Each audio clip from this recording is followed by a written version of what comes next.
ಇದು ಕನ್ನಡದ ನಲ್ಮೆಯ ಬಾನುಲಿ, ಹೆಮ್ಮೆಯ ಬಾನುಲಿ. ನಾಡು ನಾಡಿ ಬಯಸುವಂತ ನಾಡಿನುಲಿಯ ಬಾನುಲಿ ಆಕಾಶವಾಣಿ ಮಡಿಕೇರಿ.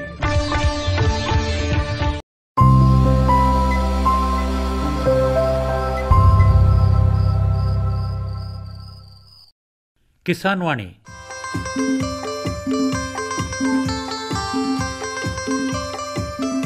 ಈ ಕಾರ್ಯಕ್ರಮದ ಪ್ರಾಯೋಜಕರು ಕೃಷಿ ಮತ್ತು ರೈತ ಕಲ್ಯಾಣ ಮಂತ್ರಾಲಯ, ಭಾರತ ಸರ್ಕಾರ. ಕೋಟಿ ವಿದ್ಯೆಗಳಲ್ಲಿ ಕೃಷಿ ವಿದ್ಯೆಯೇ ಮೇಲು, ಕೋಟಿ ವಿದ್ಯೆಗಳಲ್ಲಿ ಕೃಷಿ ವಿದ್ಯೆಯೇ ಮೇಲು, ಕೋಟಿ ವಿದ್ಯೆಗಳಲ್ಲಿ ಕೃಷಿ ವಿದ್ಯೆಯೇ ಮೇಲು, ಕೋಟಿ ವಿದ್ಯೆಗಳಲ್ಲಿ ಕೃಷಿ ವಿದ್ಯೆಯೇ ಮೇಲು. ಕೃಷಿತೋ ನಾಸ್ತಿ ದುರ್ಭಿಕ್ಷ, ಕೃಷಿತೋ ನಾಸ್ತಿ ದುರ್ಭಿಕ್ಷ, ಕೃಷಿತೋ ನಾಸ್ತಿ ದುರ್ಭಿಕ್ಷ, ಕೃಷಿತೋ ನಾಸ್ತಿ ದುರ್ಭಿಕ್ಷ.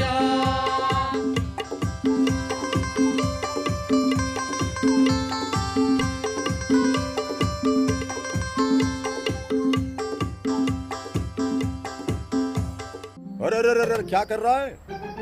इधर इधर इधर हम बोल रहे हैं तेरे बीजू का। उतला बोल रहा है? पक्षियों से तो हम खेत को बचा लेते हैं, पर इन घातक रसायनों से कैसे बचाएं? मतलब?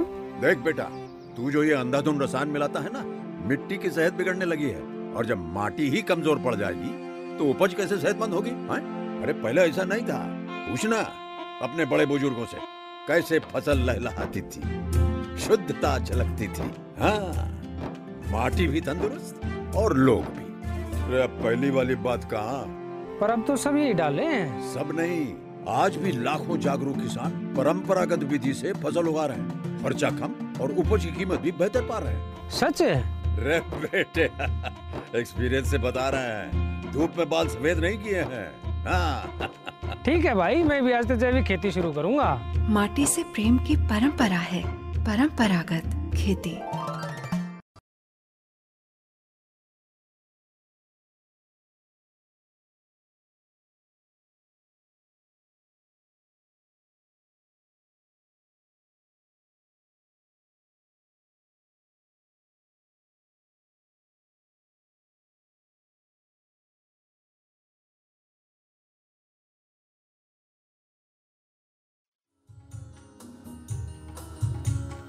ಕೃಷಿಯಲ್ಲಿ ನಾರಿ ಏಳಿಗೆಗೆ ದಾರಿ, ಕೃಷಿಯಲ್ಲಿ ನಾರಿ ಏಳಿಗೆಗೆ ದಾರಿ. ಕುಟುಂಬದಲ್ಲಿ ಮಹಿಳೆ ಕಲ್ಯಾಣಕ್ಕೆ ಕಹಳೆ, ಕುಟುಂಬದಲ್ಲಿ ಮಹಿಳೆ ಕಲ್ಯಾಣಕ್ಕೆ ಕಹಳೆ. ಕೃಷಿಯಲ್ಲಿ ನಾರಿ ಏಳಿಗೆಗೆ ದಾರಿ, ಕೃಷಿಯಲ್ಲಿ ನಾರಿ ಏಳಿಗೆಗೆ ದಾರಿ, ಏಳಿಗೆಗೆ ದಾರಿ, ಏಳಿಗೆಗೆ ದಾರಿ.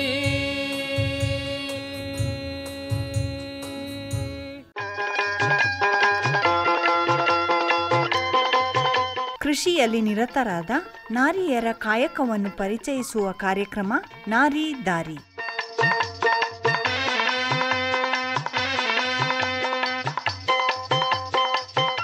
ಕೇಳಿ ಕಾರ್ಯಕ್ರಮ ನಾರಿ ದಾರಿ. ಕೇಳಿದ್ರೆ, ಕೊಡಗಿನಲ್ಲಿ ಎಷ್ಟೋ ಜನ ಮಹಿಳೆಯರು ತಮ್ಮ ಮನೆಯ ಆಸುಪಾಸಿನಲ್ಲಿ ಸಾಕಷ್ಟು ಸಂಖ್ಯೆಯಲ್ಲಿ ಹೂವಿನ ಗಿಡಗಳನ್ನು, ತರಕಾರಿಗಳನ್ನು, ಔಷಧಿ ಗಿಡಗಳನ್ನು ಬೆಳೆಸ್ಕೊಂಡಿದ್ದಾರೆ. ಅದರಿಂದ ವಿಭಿನ್ನವಾದ ಪ್ರಯೋಜನಗಳು ಅವ್ರಿಗೆ ಆಗ್ತದವೆ. ಒಂದು ಆನಂದ, ದೈಹಿಕ ಶ್ರಮ, ಆರೋಗ್ಯ. ಹಣ ಸಿಗದಿದ್ರೂ ಮನೆ ಮುಂದೆ ಚಂದವಾದ ಒಂದು ವಾತಾವರಣ ನಿರ್ಮಾಣ ಆಗುತ್ತಲ್ಲ, ಅದರಿಂದ ಸಂತೋಷವೇ.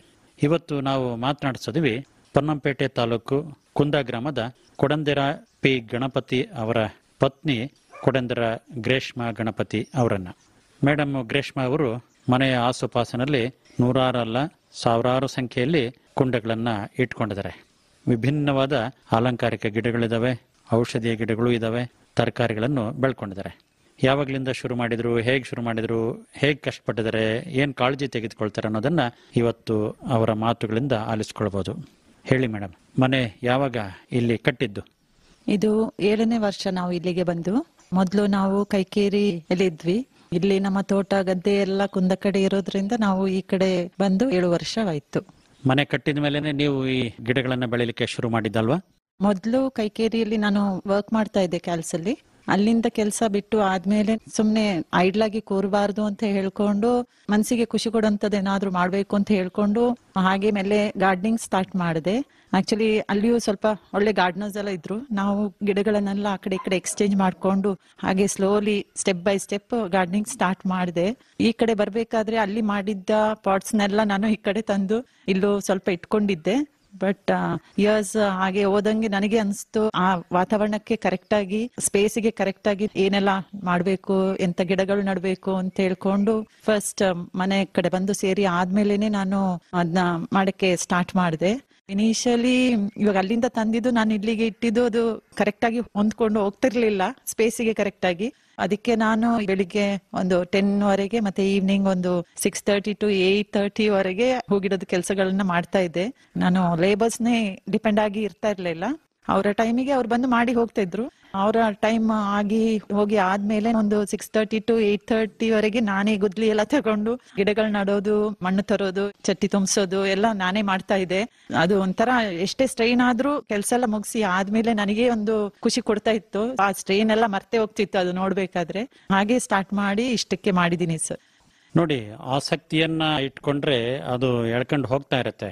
ನಾವು ನಿಮ್ಮ ಮನೆಯ ಆಸುಪಾಸಿನಲ್ಲಿ ನೋಡ್ತಾ ಇದ್ವಿ, ಸುಮಾರು 1 ಗಂಟೆ ಕಾಲ ಗಮನಿಸಿದ್ವಿ.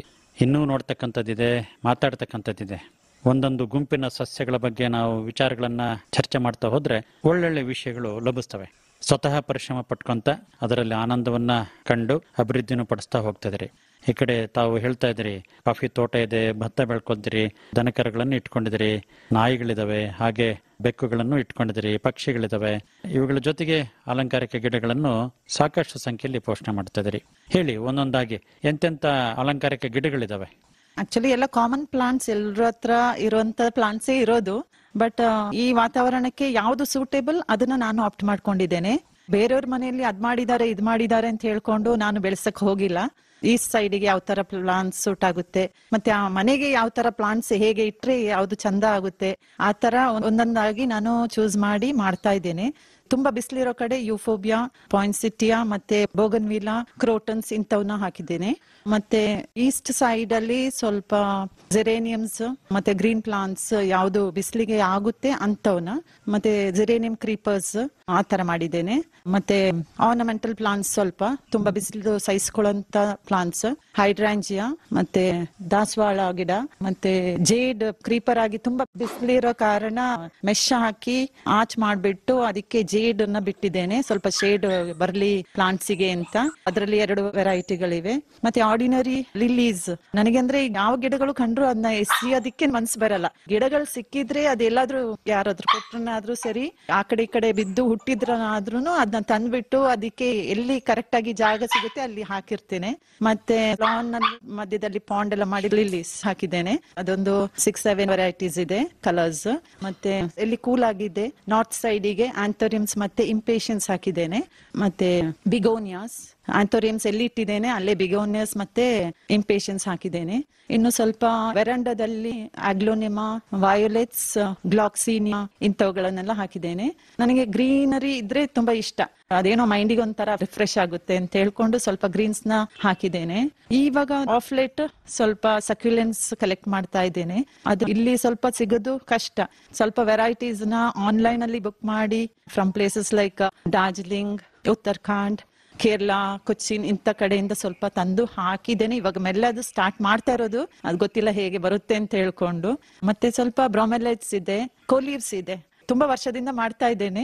ನನಗೇನೋ ಅದು ಸ್ವಲ್ಪ ಈಸಿ ಮೇಂಟೆನೆನ್ಸ್ ಅಂತ ಆಗ್ತದೆ. ಸ್ವಲ್ಪ ಪ್ರೂನ್ ಮಾಡ್ಕೊಂಡ್ರೆ, ರಿಪ್ಲಾಂಟ್ ಮಾಡ್ಕೊಂಡ್ರೆ, ಸ್ವಲ್ಪ ಶೇಡಿ ಏರಿಯಾ ಕೊಟ್ರೆ ಅದು ತುಂಬಾ ಚೆನ್ನಾಗಿ ಬರುತ್ತೆ. ಮತ್ತೆ ಬಿಸಿಲಿರೋ ಕಡೆ ಎಲ್ಲ ಸ್ವಲ್ಪ ಟಫ್ ಪ್ಲಾಂಟ್ಸ್ ನ ಹಾಕಿದ್ದೇನೆ. ಬಿಕಾಸ್ ವೆರೈಟೀಸ್ ಆಫ್ ಗ್ರೀನ್ಸ್ ಎಲ್ಲ ಮಿಕ್ಸ್ ಮಾಡಿ ಅದು ನೋಡೋಕ್ಕೂ ಚಂದ, ಜಾಗಕ್ಕೂ ಅಟ್ರಾಕ್ಟಿವ್ ಆಗಿ ಕಾಣುತ್ತೆ ಅಂತ ಹೇಳ್ಕೊಂಡು ಸ್ವಲ್ಪ ಆತರ ಮಾಡಿದ್ದೇನೆ. ವೆಜಿಟೇಬಲ್ಸ್ ಅಂತ ಹೇಳ್ಬೇಕಾದ್ರೆ ಅಷ್ಟೇನಿಲ್ಲ. ಬ್ಯಾಕ್ ಯಾರ್ಡ್ ಅಲ್ಲಿ ಸ್ವಲ್ಪ ಹಾಕಿದ್ದೇನೆ. ಬ್ರಿಂಜಾಲ್, ಗ್ರೀನ್ ಚಿಲ್ಲೀಸ್, ಮತ್ತೆ ಬೀನ್, ಅದೆಲ್ಲ ಹಾಕಿದ್ದೇನೆ. ಹೈಬ್ರಿಡ್ ವೆರೈಟಿದು ಕಾಕಿ ಸೊಪ್ಪು ಹಾಗೆ ವೈಟಮಿನ್ ಸೊಪ್ಪು ಇದೆಲ್ಲ ಹಾಕಿದ್ದೇನೆ. Waiting for it to grow well. Fruits ಅಂತ ಸ್ವಲ್ಪ ಏನೆಲ್ಲೋ ಇದೆ, ಡ್ರ್ಯಾಗನ್ ಫ್ರೂಟ್ ಹಾಗೆ ಮಾಡಿದ್ದೇನೆ. ಮತ್ತೆ ಅದೊಂದು ಟಬ್ ಇದೆ ನನಗೆ, it is my lucky tub actually. ಏನಾದ್ರೂ ಫ್ರೂಟ್ಸ್ ತಿಂದು ಸೀಡ್ ಸಿಕ್ಕಿದ್ರೆ ನಾನು ಅದಕ್ಕೆ ಹಾಕ್ತೇನೆ, ಬಿಸಾಕಕ್ಕಿಲ್ಲ. ಎವ್ರಿ ಡೇ ನಾನು ಅದಕ್ಕೆ ವಾಟರ್ ಮಾಡ್ಕೊಂಡು ನೋಡ್ಕೊಂಡೆಲ್ಲ ಇರ್ತೇನೆ. ಏನೇ ಹಾಕಿದ್ರು ಅಲ್ಲಿ ಸ್ವಲ್ಪ ಸ್ಪ್ರೌಟ್ ಆಗಿ ಗಿಡಗಳು ಬರ್ತವೆ. ಅದೇನೋ ಒಂದು ನನಗೆ some kind of attachment towards that tub. ಯಾಕೆಂದ್ರೆ ಏನ್ ಹಾಕಿದ್ರು ಹಾಳಾಗಲ್ಲ, ಆ ಗಿಡ ನನಗೆ ಕೊಡ್ತದೆ ಅಂತ ಹೇಳ್ಕೊಂಡು. ನೆನ್ನೆನೆ ಒಂದು ವಾಟರ್ಮೆಲನ್ ಒಂದು ಒಳ್ಳೆ ಸೈಜ್ ಅಲ್ಲಿ ಸಿಕ್ತು, ಚೆನ್ನಾಗಿತ್ತು. ಟೇಸ್ಟ್ ಸಹ ಹೊರಗಡೆ ಮಾರ್ಕೆಟ್ ಅಲ್ಲಿ ಹೇಗೆ ತೆಗಿತೀವಿ ಸೇಮ್ ಅದೇ ಟೇಸ್ಟ್ ಅದೇ ಕಲರ್ ಅಲ್ಲಿ ಇತ್ತು. ಹಾಗೆ ಒಂದ್ ಸ್ವಲ್ಪ ಸ್ವಲ್ಪ ಎಲ್ಲ ಮಾಡ್ಕೊಂಡಿದ್ದೇನೆ ಸರ್. ನೋಡಿ, ಹೇಳುವಾಗ ಎಷ್ಟೊಂದು ಸಮಯ ತೆಗೆದುಕೊಳ್ತು, ಏನೆಲ್ಲ ಬಗೆಯ ಗಿಡಗಳನ್ನ ಹಾಕೊಂಡಿದ್ರಿ. ಇನ್ನು ಅದನ್ನ ಬೆಳೆಸುವ ಸಂದರ್ಭದಲ್ಲಿ ಎಷ್ಟು ಸಮಯ ತೆಗೆದುಕೊಳ್ಬಹುದು. ನೀರು ಕೊಡೋದು, ಗೊಬ್ಬರ ಕೊಡೋದು, ಆಮೇಲೆ ಕುಂಡಗಳನ್ನ ಬದಲಾವಣೆ ಮಾಡೋದು, ಅನವಶ್ಯಕವಾದ ರಂಬೆ ಕೊಂಬೆಗಳನ್ನ ಕತ್ತರಿಸಿ ತೆಗೆಯೋದು, ಅಥವಾ ವ್ಯತ್ಯಾಸ ಆದಾಗ ಅದನ್ನು ಸರಿಪಡಿಸುವ ಪ್ರಯತ್ನಗಳನ್ನು ಮಾಡೋದು. ಹೇಗೆ ಮನೆಯ ಸುತ್ತಮುತ್ತ ಈ ರೀತಿಯ ಸಸ್ಯ ಸಂಕುಲ ಇದ್ರೆ ನೋಡ್ಲಿಕ್ಕೆ ಚಂದ, ಮತ್ತೆ ಅದರಿಂದ ಬೇರೆ ಬೇರೆ ರೀತಿಯ ಅನುಕೂಲಗಳು ಆಗ್ತವೆ. ನೀವು ಕಂಡಂತೆ ಏನು ಪ್ರಯೋಜನಗಳನ್ನ ಕಂಡಿದ್ರಿ?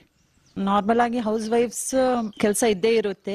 ಬೆಳಿಗ್ಗೆ ಹೇಳೋದು, ಕಿಚನ್ ಅಲ್ಲಿ ಮನೆ ಕ್ಲೀನ್ ಮಾಡೋದು, ಅದು ಇದು ಎಲ್ಲ. ಗೆಸ್ಟ್ ಬಂದ್ರೆ ಅವ್ರನ್ನ ನೋಡ್ಕೊಳ್ಳೋದು, anything for that matter. Pets ಇದ್ರೆ ಅವ್ರನ್ನ ಕೇರ್ ತಗೊಳ್ಳೋದು, ತುಂಬಾ ಕೆಲಸ ಇರುತ್ತೆ ಮನೆಯಲ್ಲಿ. ಅದು ಕಣ್ಣಲ್ಲಿ ಕಾಣಲ್ಲ, ಬಟ್ ಮಾಡೋರಿಗೆ ಗೊತ್ತಾಗುತ್ತೆ ಅದೆಷ್ಟು ಅಂತ ಹೇಳ್ಕೊಂಡು.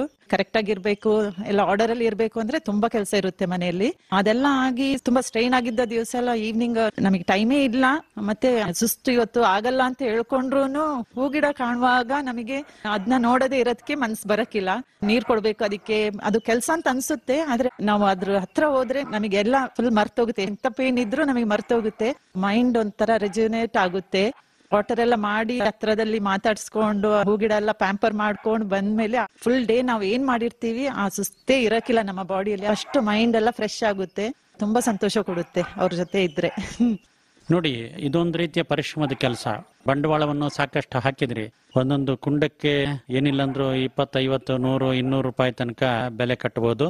ಹಾಗೆ ಅವುಗಳಿಗೆ ಹಾಕುವ ಗೊಬ್ಬರ ಅದು ಸಹ ಬೆಲೆ ಬಾಳ್ತಕ್ಕಂಥದ್ದೇ. ಇನ್ನು ಮಾಡುವ ಕೆಲಸಕ್ಕೆ ಬೆಲೆ ಕಟ್ಟಿದ್ರೆ ಅದು ದೊಡ್ಡದೇ. ಒಟ್ಟಾರೆ ಗೃಹಿಣಿಯರು ಈ ಒಂದು ಅಲಂಕಾರಿಕ ಗಿಡಗಳನ್ನ ಬೆಳೆಸುವ ನಿಟ್ಟಿನಲ್ಲಿ ಗಮನ ಹರಿಸ್ತಾ ಇದ್ರೆ ಅದು ಆರೋಗ್ಯಕ್ಕೂ ಪೂರಕ, ಮತ್ತೆ ಅಲ್ಲಲ್ಲಿ ತರಕಾರಿಗಳನ್ನ ಸೇರಿಸ್ತಾ ಇದ್ರೆ ಆಗಾಗ್ಗೆ ಅಡಿಗೆಗೂ ಬಳಕೆ ಆಗ್ತದೆ. ತೋಟದ ಕೆಲಸಗಳಲ್ಲೂ ನೀವು ಭಾಗವಹಿಸ್ತೀರಾ ಹೇಗೆ? ಇವಾಗ ನಮ್ಮ ಹಸ್ಬೆಂಡ್ ಸ್ವಲ್ಪ ಬ್ಯುಸಿ ಆಗಿರುವುದರಿಂದ ಮೇನ್ ಸೀಸನ್ ಕೆಲಸ ಟೈಮ್ ಅಲ್ಲಿ ನಾನು ಹೋಗ್ತೇನೆ. Especially coffee picking, pepper picking time ಅಲ್ಲಿ ತೋಟಕ್ಕೆ ಹೋಗೋದ್ಕಿಂತ ಇಲ್ಲಿ ಯಾರ್ಡಿಗೆ ಬಂದ್ಮೇಲೆ ಅವ್ರನ್ನ ಮಾನಿಟರ್ ಮಾಡೋದು, ನಮ್ಮ ಹಸ್ಬೆಂಡ್ ಏನ್ ಮಾಡ್ತಾ ಇದ್ರು ಆ ಕೆಲಸನ ನಾನು ಇನಿಷಿಯೇಟಿವ್ ತಗೊಂಡ್ ಮಾಡ್ತೇನೆ. ಅವರಿಗೆ ಸ್ವಲ್ಪ ಹೆಲ್ಪ್ ಮಾಡ್ತೇನೆ. ಹಾಗಾಗಿ ಸ್ವಲ್ಪ ಅದ್ರ ಬಗ್ಗೆ ಯಾವ ಟೈಮಲ್ಲಿ ಏನ್ ಮಾಡೋದು ಅದೆಲ್ಲ ನನಗೆ ಗೊತ್ತಿದೆ. ಇವಾಗ ಸ್ವಲ್ಪ ಮ್ಯಾನೇಜ್ ಮಾಡ್ತೇನೆ. ನಿಮ್ದು ತವರೂರು ಯಾವುದು? ಮತ್ತೆ ಬಾಲ್ಯದಲ್ಲಿ ಏನಾದ್ರೂ ಕೃಷಿ ಕೆಲಸಗಳನ್ನ ಕಲಿತಾರ ಹೇಗೆ? ನಾನು ಮೀದೇರಿರ ಭೋಜಮ್ಮ ಅವರ ಮಗಳು. ಮರನಾಡ್ ಸೈಡ್ ಇಂದ ಬಂದಿದ್ದೇನೆ, ಟಿ ಶಿಟಿಗೇರಿ ಹತ್ರ. ನನಗೆ ಆಗ್ಲಿಂದನೂ ಒಂಥರ ಹೂಗಿಡ ಅದಿದು ಅಂದ್ರೆ ತುಂಬಾ ಇಷ್ಟ. ಒಂಥರ ಏನೋ ಗ್ರೀನ್ಸ್ ಅಂದ್ರೆ ನನಗೆ ತುಂಬಾ ಇಷ್ಟ ಆಯ್ತು. ಅವಾಗ ಇಷ್ಟೆಲ್ಲ ಮಾಡ್ತಿರ್ಲಿಲ್ಲ, ಒಂದ್ ಸ್ವಲ್ಪ ಮಾಡ್ತಿದ್ದೆ ಸರ್. ಮತ್ತೆ ನಾನು ನನ್ನ ಎಜುಕೇಶನ್ ಗೆ ನಾನು ಹೊರಗಡೆ ಹೋದ್ಮೇಲೆ ಓದಿ ಆದ ತಕ್ಷಣ ನನ್ನ ಮದ್ವೆ ಆಯ್ತು. ನನಗೆ ಅಲ್ಲಿ ಅಷ್ಟು ಮಾಡೋದಕ್ಕೆ ಟೈಮ್ ಸಿಗ್ಲಿಲ್ಲ. ಆದ್ರೂ ಈಗ್ಲೂ ನಾನು ರೆಸ್ಟ್ ಮಾಡಕ್ಕೆ ಅಂತಾನು ಹೋದ್ರುನು, ಇವಾಗ ಮಂತ್ಲಿ ಒಂದ್ಸಲ ಹೋಗ್ತೇನೆ. ಹೋದ್ರುನು ನಾನು ಸುಮ್ನೆ ಇರಲ್ಲ, ಅಲ್ಲಿರೋ ಪ್ಲಾಂಟ್ಸ್ ಅದು ಇದೆಲ್ಲ ಸರಿ ಮಾಡೋದು ಎಲ್ಲ ಮಾಡ್ತಾ ಇರ್ತೀನಿ. ಕೆಲಸಗಳನ್ನ ಕಲಿತಷ್ಟು ಒಳ್ಳೇದೆ. ಅದು ಕೃಷಿ ಕೆಲಸ, ಅಡಿಗೆ ಕೆಲಸ, ಇನ್ನು ಬೇರೆ ಬೇರೆ ಕೆಲಸಗಳನ್ನ ಕಲಿತ್ರೆ ಸಮಯ ಹೋಗಿದ್ದೇ ಗೊತ್ತಾಗೋದಿಲ್ಲ. ನೀವು ಭಿನ್ನವಾದ ಅಲಂಕಾರಿಕ ಗಿಡಗಳನ್ನ, ಔಷಧಿ ಗಿಡಗಳನ್ನ, ಹಾಗೆ ತರಕಾರಿಗಳನ್ನ ಮತ್ತು ಇತರೆ ವಿಶೇಷ ಸಸ್ಯಗಳನ್ನ ಪೋಷಣೆ ಮಾಡ್ತಾ ಹೋಗ್ತಾ ಇದೀರಿ. ಹಾಗೆ ಪ್ರಾಣಿ ಪಕ್ಷಿಗಳು ಇದಾವೆ, ಅದ್ರ ಬಗ್ಗೆ ಉಲ್ಲೇಖ ಮಾಡಿ. ಬೆಕ್ಕುಗಳು ನನಗೆ ತುಂಬಾ ಇಷ್ಟ. ನಮ್ಮಲ್ಲಿ ಇವಾಗ ಸದ್ಯಕ್ಕೆ 9 ದೊಡ್ಡ ಬೆಕ್ಕುಗಳು ಮತ್ತೆ 3 ಕಿಟನ್. ಇವಾಗ ಒಂದು 2 ವೀಕ್ಸ್ ಆಗಿರ್ಬೋದು ಅಷ್ಟಿದೆ. ಮತ್ತೆ ಒಂದು 5 ನಾಯಿಗಳಿವೆ, ಆಲ್ಸೇಷನ್, ಪೊಮರೇನಿಯನ್, ಡ್ಯಾಶಂಡ್ ಹಾಗೆ. ಮತ್ತೆ ಬರ್ಡ್ಸ್ ಅಲ್ಲಿ ಲವ್ ಬರ್ಡ್ಸ್ ಒಂದ್ ಸ್ವಲ್ಪ ಇದೆ, ಮತ್ತೆ ಡೈಮಂಡ್ ಡೋವ್ ಇದೆ. ಇದರಲ್ಲಿ ಆಕ್ಚುಲಿ ನನ್ನ ಇನ್ವಾಲ್ವ್ಮೆಂಟ್ ಗಿಂತ ನನ್ನ ಮಗನ ಹೇಳ್ಬೇಕು, is very much interested in all such things. ಅವನು ಮಾಡಿದ್ನ ನಾನು ಅದನ್ನ ಮುಂದಕ್ಕೆ ತಗೊಂಡು ಹೋಗ್ಬೇಕು ಅಂತ ಹೇಳ್ಕೊಂಡು, ಅವನು ಇಲ್ಲದಿರುವಾಗ ನಾನು ಅದನ್ನ ಮೇಂಟೈನ್ ಮಾಡ್ಕೊಂಡು ಹೋಗ್ತೇನೆ. ಹಾಗೆ ನಮ್ಮ ಹಸ್ಬೆಂಡ್ ಅವ್ರಿಗೂ ತುಂಬಾ ಇಂಟ್ರೆಸ್ಟ್ ಇದೆ, ಹೂಗಿಡ ಅಷ್ಟೇ ಮತ್ತೆ ಪೆಟ್ಸ್ ಅಷ್ಟೇ. ಓವರ್ ಆಲ್ ಇದು ನಮ್ಮ ಫ್ಯಾಮಿಲಿ ಮೆಂಬರ್ಸ್ ಎಲ್ಲರ ಇನ್ವಾಲ್ವ್ಮೆಂಟ್ ಇದೆ ಇದೆಲ್ಲ ಮಾಡೋದಿಕ್ಕೆ. ಅವರ ಎಂಕರೇಜ್ಮೆಂಟ್, ಅವರ ಸಪೋರ್ಟ್ ಇರೋದಿಕ್ಕೆ ಇಷ್ಟಕ್ಕೆ ಮಾಡಿದೀನಿ ನಾನು. ಕೋಳಿಗಳನ್ನು ಇಟ್ಕೊಂಡಿದ್ದೀರಿ, ಹಸುಗಳನ್ನು ಸಾಕ್ತಿರಿ. ಹೌದು ಸರ್, ನನಗೆ ಅಷ್ಟೇನ್ ಇಂಟ್ರೆಸ್ಟ್ ಇರ್ಲಿಲ್ಲ.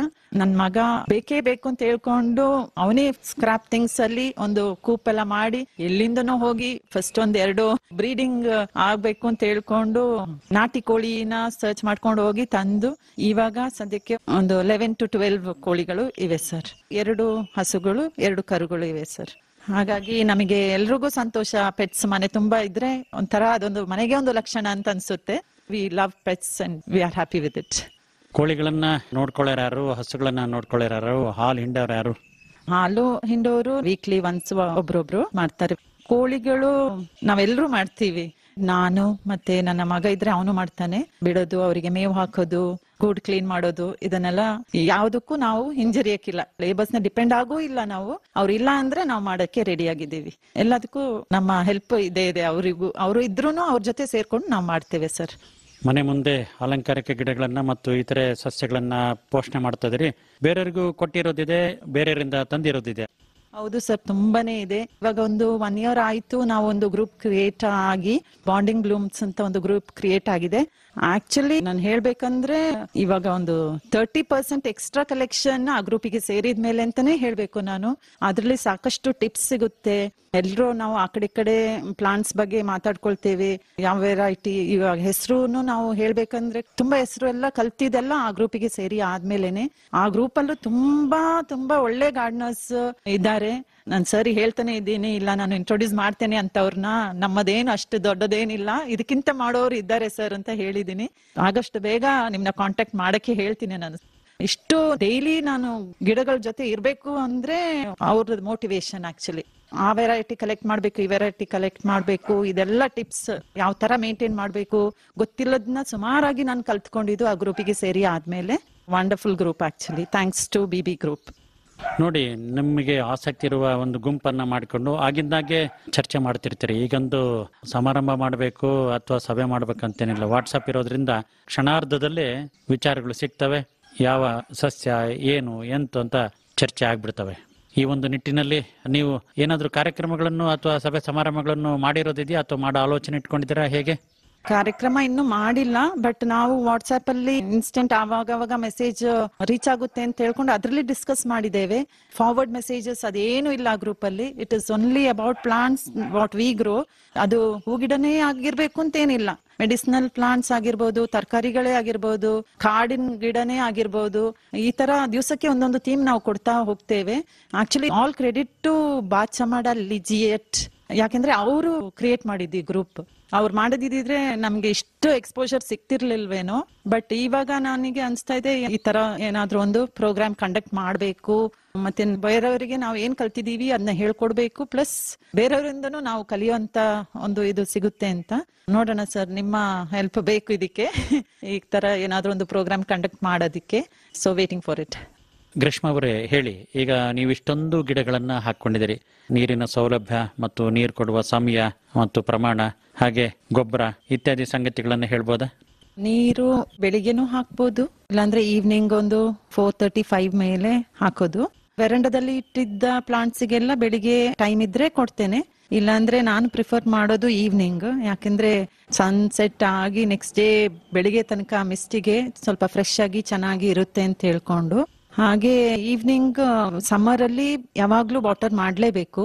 ಅದು ಈಚ್ ಪ್ಲಾಂಟ್ ಡಿಪೆಂಡ್ ಆಗುತ್ತೆ, ಯಾವ್ದಕ್ಕೆ ಜಾಸ್ತಿ ನೀರ್ ಬೇಕು, ಯಾವ್ದಕ್ಕೆ ನೀರು ಬೇಡ, ಎಷ್ಟು ಬೇಕು ಅಂತ ಹೇಳ್ಕೊಂಡು. ಎಲ್ಲದಕ್ಕೂ ಒಂದೇ ತರ ನಾವು ನೀರ್ ಹಾಕೋದಿಕ್ಕೆ ಆಗೋದಿಲ್ಲ. ಸ್ವಲ್ಪ ಡ್ರೈ ಆಗಿರುವಂತ ಪ್ಲಾಂಟ್ಸ್ ಅಂದ್ರೆ ಯೂಫೋಬಿಯಾ, ಸಕ್ಯುಲೆನ್ಸ್, ಪಾಯಿನ್ಸಿಟಿಯಾ, ಜೆರೇನಿಯಮ್ಸ್ ಇಂಥವಕ್ಕೆಲ್ಲ ಸ್ವಲ್ಪ ಕಮ್ಮಿ ನೀರ್ ಹಾಕ್ಬೇಕಾದ್ರೆ ನೀವು ನೋಡ್ಕೋಬೇಕು ಕ್ವಾಂಟಿಟಿ ಅಷ್ಟೇ ಎಷ್ಟು ಕೊಡ್ಬೇಕು ಅಂತ ಹೇಳ್ಕೊಂಡು. ಮತ್ತೆ ವಯೋಲೆಟ್ಸ್, ಗ್ಲಾಕ್ಸಿನ್ ಇವಕ್ಕೆಲ್ಲ ಟ್ವೈಸ್ ಇನ್ ಅ ವೀಕ್ ಸಾಕು. ಯಾಕೆಂದ್ರೆ ಅವರು ಶೇಡಿ ಏರಿಯಾದಲ್ಲಿ ಇರೋದು, ಅದಕ್ಕೆ ಯಾವಾಗ್ಲೂ ವಾಟರಿಂಗ್ ನೆಸೆಸಿಟಿ ಇಲ್ಲ. ಸಕ್ಯುಲೆನ್ಸ್ ಇಂಡೋರ್ ಅಲ್ಲಿ ಏನಾದ್ರೂ ಇಟ್ರೆ, ವೆರಂಡದಲ್ಲಿ ತುಂಬಾ ಶೇಡಿ ಏರಿಯಾದಲ್ಲಿ ಇಟ್ರೆ ಅವುಗಳಿಗೆ once in 15 days or once in a month ಸಾಕು. ಅದು ಡ್ರೈನೇಜ್ ಹೋಲ್ ಎಲ್ಲ ಇದ್ರೆ ಟ್ವೈಸ್ ಇನ್ ಅ ಮಂತ್, ಇಲ್ಲ ಅಂದ್ರೆ ಒನ್ಸ್ ಇನ್ ಅ ಮಂತ್ ಸಾಕು ಅಂತ ಅನ್ಸುತ್ತೆ. ಅದು ಇವಾಗ ನಾನು ಇನಿಷಿಯಲ್ ಆಗಿ ಸ್ಟಾರ್ಟ್ ಮಾಡ್ತಾ ಇರೋದಿಕ್ಕೆ ನನಗೂ ಒಂದು ಹೋಲ್ಡ್ ಸಿಗ್ಲಿಲ್ಲ, ಅಷ್ಟೇ ಸಾಕು ಅಂತ ಅನ್ಸ್ತದೆ. ವೆರಾಸ್ ಆಂಥೋರಿಯಮ್ಸ್, ಇಂಪೇಷನ್ಸ್ ಇವಕ್ಕೆಲ್ಲ ಒಂಥರ ಮಾಯಿಸ್ಟ್ ಆಗಿದ್ರೆ ಒಳ್ಳೇದು. ರೂಟಿಗೆ ಯಾವಾಗ್ಲೂ ನೀರ್ ಕೊಡೋದಿದ್ರು ಅಟ್ಲೀಸ್ಟ್ ಲೀವ್ಸಿಗೆ ಸ್ಪ್ರಿಂಕಲ್ ಮಾಡ್ಲೇಬೇಕು, ಹಂಗಾದ್ರೆ ಮಾತ್ರ ಫ್ರೆಶ್ನೆಸ್ ಇರೋದು. ವಾಟರಿಂಗ್ ಹೇಳ್ಬೇಕಂದ್ರೆ ಅಷ್ಟು. ಗೊಬ್ಬರ ಫಸ್ಟ್ ಪ್ಲಾಂಟ್ ಮಾಡ್ಬೇಕಾದ್ರೇನೆ ಕಾಂಪೋಸ್ಟ್ ಮಣ್ಣು ನಾನು ಯೂಸ್ ಮಾಡೋದು. ಅದು ನಮ್ಮ ತೋಟಕ್ಕೆಲ್ಲ ಯೂಸ್ ಆಗುತ್ತೆ ಅಂತ ಹೇಳ್ಕೊಂಡು ಒಂದು ದೊಡ್ಡ ಕಾಂಪೋಸ್ಟ್ ಗುಂಡಿನೇ ಇದೆ. ಅದ್ರಲ್ಲಿ ಏನೇ ವೇಸ್ಟ್ ಇದ್ರು, ಮಣ್ಣು, ಸಗಣಿ ಗೊಬ್ಬರ, ಮತ್ತೆ ಅದಿದು ಏನಾದ್ರು ಸಿಪ್ಪೆ ಸೊಪ್ಪು ಅಂತೆಲ್ಲ ಕಡ್ದಿದ್ದು ವೇಸ್ಟ್ ಎಲ್ಲ ಇರೋದನ್ನ ಅಲ್ಲೇ ನಾವು ಡಂಪ್ ಮಾಡ್ತೇವೆ. ಕಾಫಿದು ಹಸ್ಕ್, ಪ್ಯಾಡಿ ಹಸ್ಕ್, ಮತ್ತೆ ಪೆಪ್ಪರ್ದು ಏನಾದ್ರು ವೇಸ್ಟ್ ಇದ್ರೆ ನಾವು ಅಲ್ಲೇ ಹಾಕಿ, ಅದು ಆಕ್ಚುಲಿ ಒಂದು 1 year ಆದ್ಮೇಲೆ ಅದನ್ನ ಯೂಸ್ ಮಾಡಿದ್ರೆ ಅದು ತುಂಬಾ ಚೆನ್ನಾಗಿ ಒಂಥರ ಲೂಸ್ ಆಗಿ ತುಂಬಾ ಚೆನ್ನಾಗಿರುತ್ತೆ. ಅದ್ರಲ್ಲೇ ನಾನು ಪ್ಲಾಂಟ್ ಮಾಡ್ತೇನೆ.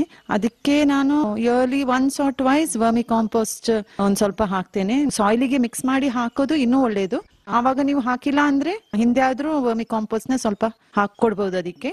ಮತ್ತೆ NPK 19 ಆಲ್ ಅದು ಹಾಕಿದ್ರೆ ತುಂಬಾ ಚಂದ ಫ್ಲವರ್ ಬರುತ್ತೆ ಅಂತ ಹೇಳ್ತಾರೆ. ನಾನು ಅಷ್ಟು ಉಪಯೋಗಿಸಿಲ್ಲ, ಮಾಡಿದೀನಿ, ಬಟ್ ನನಗೆ ಅದು ಗೊತ್ತಿದೆ ಅದು ಹಾಕಿದ್ರೆ ಬರುತ್ತೆ ಅಂತ. ಸ್ವಲ್ಪ ಎಲ್ಲೋ ಟೈಮ್ ಆ ಕಡೆ ಈ ಕಡೆ ಆಗುವಾಗ ಅದು ಮಿಸ್ ಆಗ್ಬಿಡುತ್ತೆ. ಅದು ಒನ್ಸ್ ಇನ್ 15 days ಹಾಕ್ಬೇಕು. ಮತ್ತೆ ಇಂಪೇಷನ್ಸಿಗೆಲ್ಲ ನಾನು ಈಸಿಯಾಗಿ ಸ್ಪ್ರೇ ಮಾಡೋದು ಅದೆಲ್ಲ ಇರುತ್ತೆ ಅಲ್ವಾ, ಅದಕ್ಕಾಗಿ ನಾನೇ ಮಾಡ್ಕೊಳ್ಳೋಂಥದ್ದು ಈಸಿಯಾಗಿ ಮಾಡ್ಕೋಬಹುದು ಅಂತ ನಾನು ನೋಟಿಕ್ಸ್ ಪೌಡರ್ ಯೂಸ್ ಮಾಡ್ತೇನೆ. ಇಂಪೇಷನ್ಸಿಗೆ ತುಂಬಾ ಹುಳ ಅದೆಲ್ಲ ಬರುತ್ತೆ. ಅದನ್ನ ನಾನು ರೇರ್ ಆಗಿ ಒಂದು 15 days 1 month ಅಂತ ಏನಿಲ್ಲ, ಯಾವಾಗದು ಹುಳ ಬಂದಂಗೆ ಆಗುತ್ತೆ ಆವಾಗ ಸ್ವಲ್ಪ ಡಸ್ಟ್ ಮಾಡ್ತೇನೆ ಅಷ್ಟೇ. ಅದ್ ಬಿಟ್ರೆ ಇನ್ನೇನು ಆಗಿಲ್ಲ ಸರ್, ಅಷ್ಟೇ ಮಾಡೋದು. ಕೆಲವಾರು ಕಡೆ ಲಕ್ಷಾಂತರ ರೂಪಾಯಿ, ಕೋಟ್ಯಾಂತರ ರೂಪಾಯಿ ಬಂಡವಾಳವನ್ನ ಹಾಕಿ ಬರೀ ಅಲಂಕಾರಿಕ ಗಿಡಗಳನ್ನ ಬೆಳೆಸಿ ವಿತರಿಸುವ ಉದ್ದಿಮೆದಾರರನ್ನ ಗಮನಿಸ್ತಾ ಇರ್ತೀವಿ. ದೊಡ್ಡ ದೊಡ್ಡ ನರ್ಸರಿಗಳು ಇದರಲ್ಲಿ ಒಳ್ಳೆ ಹಣವನ್ನು ಮಾಡ್ತದವೆ. ಒಂದು ರೀತಿ ಅಪರೂಪದ ಸಸ್ಯಗಳನ್ನ ತರಿಸಿ ವಿತರಣೆ ಮಾಡೋದು, ಇನ್ನೊಂದು ರೀತಿಯಲ್ಲಿ ಶಿಕ್ಷಣವನ್ನ ಕೊಡೋದು. ಹಾಗೆ ಒಬ್ಬೊಬ್ಬ ವ್ಯಕ್ತಿ ಸಹ ಈ ನಿಟ್ಟಿನಲ್ಲಿ ಕಾರ್ಯಪ್ರವೃತ್ತರಾದರೆ ಎಷ್ಟೋ ಜನಗಳಿಗೆ ಅನುಕೂಲ ಮಾಡಿಕೊಡಬಹುದು. ಇದು ಸಣ್ಣ ಪುಟ್ಟ ಕೆಲಸ ಅಲ್ಲ. ಪ್ರತಿನಿತ್ಯ ನೀವು ಇದರೊಂದಿಗೆ ಕಾರ್ಯ ಮಾಡ್ತಾ ಇರಬೇಕು, ಒಡನಾಟ ಇಟ್ಕೊಂಡಿರ್ಬೇಕು, ಮತ್ತೆ ಅದರ ಆಗು ಹೋಗುಗಳನ್ನ ಗಮನಿಸ್ತಾ ಇರಬೇಕು. ಚೆನ್ನಾಗಿದೆ. ಒಂದೊಂದು ಗಿಡದ ಬಗ್ಗೆ ತಿಳ್ಕೊಳ್ತಾ ಹೋದ್ರೆ ಆ ಗಿಡದಲ್ಲಿ ಮತ್ತೆ ಏನೇನು ಉಪಜಾತಿಗಳಿದಾವೆ, ಬಗೆ ಬಗೆಯ ಗಿಡಗಳಿದಾವೆ ಅನ್ನೋದನ್ನ ಅರಿತುಕೊಳ್ತಾ, ಅಧ್ಯಯನ ಮಾಡ್ತಾ, ಉಪಯೋಗಗಳನ್ನ ಪಡ್ಕೊಳ್ತಾ ಹೋಗ್ಬೋದು. ಎಷ್ಟು ತಿಳ್ಕೊಂಡ್ರು ಸಾಲದೆ. ಈ ಹಿನ್ನೆಲೆಯಲ್ಲಿ ತಾವು ಮನೆ ಕೆಲಸಗಳನ್ನ ಮಾಡ್ಕೊಳ್ತಾ, ತೋಟಗಳ ಕೆಲಸಗಳಲ್ಲೂ ಭಾಗಿಯಾಗ್ತಾ, ಈ ಕಡೆ ಮನೆಯ ಸುತ್ತಮುತ್ತ ಸುಂದರವಾದ ಒಂದು ವಾತಾವರಣವನ್ನ ನಿರ್ಮಾಣ ಮಾಡ್ತಾ, ಬೇರೆಯವರಿಂದಲೂ ಗಿಡಗಳನ್ನ ತರಿಸಿ ನಿಮ್ಮಲ್ಲಿ ಬೆಳೆದಿರುವ ಗಿಡಗಳನ್ನು ಕೊಡ್ತಾ ಒಂದು ರೀತಿಯಲ್ಲಿ ಅರ್ಥಪೂರ್ಣವಾಗಿ ಆನಂದದಾಯಕವಾಗಿ ಸಾಕ್ತಿದ್ರಿ. ಮನೆಯವರು ಸಹ ಕೈ ಜೋಡಿಸಿದರೆ, ಕೈ ಜೋಡಿಸಲೇಬೇಕು. ಒಳ್ಳೆ ಕೆಲಸ. ನಿಮ್ಮ ವಿಚಾರಗಳನ್ನ ಈ ಸಂದರ್ಭದಲ್ಲಿ ಹಂಚಿಕೊಂಡಿದ್ದಕ್ಕೆ ತಮಗೆ ಧನ್ಯವಾದಗಳು. ನಮಸ್ಕಾರ. ನಮಸ್ಕಾರ ಸರ್, ಧನ್ಯವಾದಗಳು. ಕೆಳಗರೆ ಪೊನ್ನಂಪೇಟೆ ತಾಲೂಕು ಕುಂದ ಗ್ರಾಮದ ಕೊಡಂದರ ಪಿ ಗಣಪತಿ ಅವರ ಪತ್ನಿ ಕೊಡಂದರ ಗ್ರೇಷ್ಮಾ ಗಣಪತಿ ಅವರ ವಿಚಾರಗಳನ್ನ, ಅನುಭವಗಳನ್ನ, ಅನಿಸಿಕೆಗಳನ್ನ ಈ ಸಂದರ್ಭದಲ್ಲಿ ಆಲಿಸಿಕೊಂಡ್ರಿ.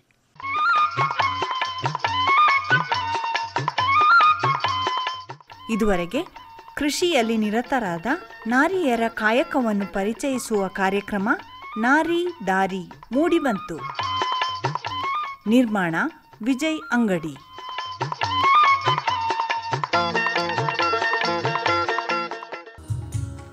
ಕೃಷಿಯಲ್ಲಿ ನಾರಿ ಏಳಿಗೆಗೆ ದಾರಿ, ಕೃಷಿಯಲ್ಲಿ ನಾರಿ ಏಳಿಗೆಗೆ ದಾರಿ.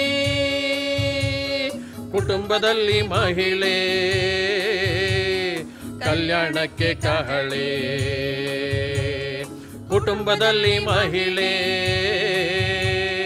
ಕಲ್ಯಾಣಕ್ಕೆ ಕಹಳೆ. ಕೃಷಿಯಲ್ಲಿ ನಾರಿ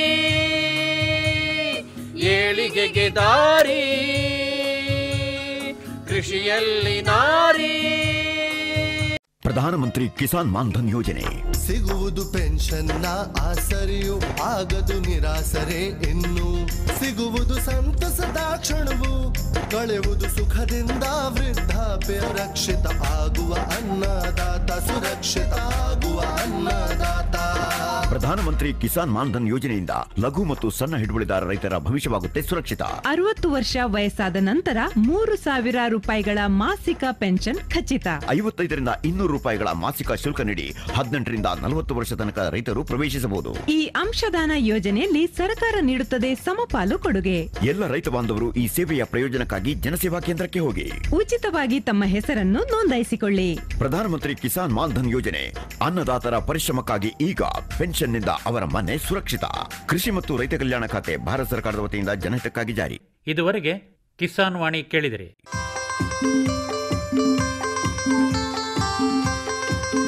ಕಾರ್ಯಕ್ರಮವನ್ನು ಪ್ರಾಯೋಜಿಸಿದವರು ಕೃಷಿ ಮತ್ತು ರೈತ ಕಲ್ಯಾಣ ಮಂತ್ರಾಲಯ, ಭಾರತ ಸರ್ಕಾರ. ಕೋಟಿ ವಿದ್ಯೆಗಳಲ್ಲಿ ಕೃಷಿ ವಿದ್ಯೆಯೇ ಮೇಲು, ಕೋಟಿ ವಿದ್ಯೆಗಳಲ್ಲಿ ಕೃಷಿ ವಿದ್ಯೆಯೇ ಮೇಲು, ಕೋಟಿ ವಿದ್ಯೆಗಳಲ್ಲಿ ಕೃಷಿ ವಿದ್ಯೆಯೇ ಮೇಲು, ಕೋಟಿ ವಿದ್ಯೆಗಳಲ್ಲಿ ಕೃಷಿ ವಿದ್ಯೆಯೇ ಮೇಲು. ಕೃಷಿತೋ ನಾಸ್ತಿ ದುರ್ಭಿಕ್ಷ